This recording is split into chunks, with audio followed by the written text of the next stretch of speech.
is Mr. Crenshaw for 5 minutes. Thank you, Mr. Speaker. Mr. Speaker, I rise today to unequivocally condemn in the strongest possible terms the actions of the Speaker of the House, Nancy Pelosi. Just last week, referring to her obstruction of bipartisan, targeted relief bills that we could have voted on this floor, she said, quote, "Don't characterize what we did before as a mistake.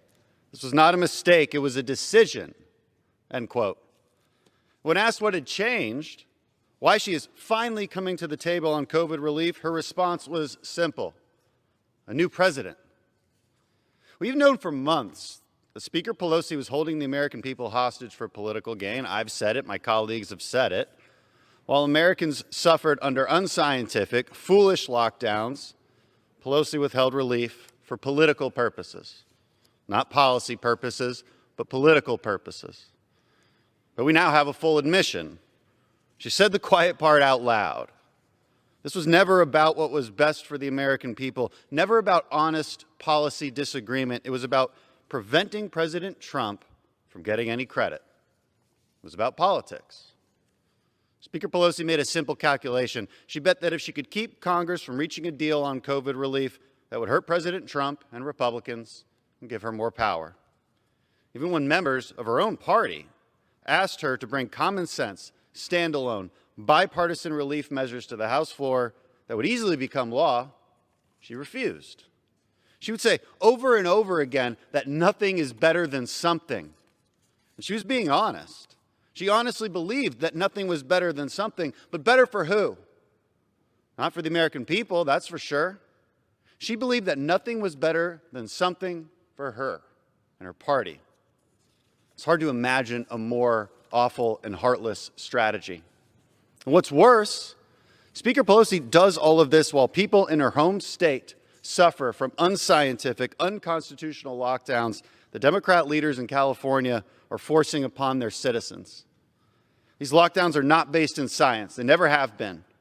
Study after study shows that they yield little, if any, benefits, but they impose extreme costs on the small businesses suffering under them. You know what else? The Democrat leaders making these executive orders, they know this too, because they're violating their own guidelines.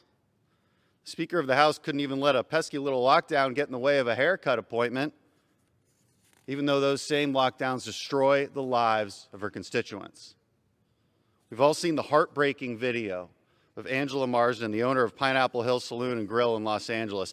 Everyone should have to watch that testimony as Democrats shut down her outdoor dining while a Hollywood studio sets up shop right next door. She represents millions of Americans suffering who have taken note of the hypocrisy of these lockdowns, of the double standards, as big businesses can operate freely while small businesses are shamed into submission and told wrongly that they are the ones who must sacrifice to slow the spread, that the demise of the business they spent their whole lives building is the price to pay because if it just saves one life. But this is unscientific nonsense, and we all know it. Study after study shows outdoor dining is safe, that outbreaks are not occurring because of our small businesses, our gyms, our restaurants, our salons, and yet these small businesses are in the crosshairs of cowardly politicians across the country. This madness has to stop. This arbitrary application of executive orders is deeply, deeply unconstitutional. Justice Gorsuch recently stated, "There is no world in which the Constitution tolerates color-coded executive edicts that reopen liquor stores and bike shops, but shutter churches, synagogues, and mosques." Americans have had enough. It is time to stand up against the hypocrisy of these so-called leaders, deliberately harming the citizens they claim to represent, and to condemn the deeply partisan actions of the Speaker of this House. I yield back.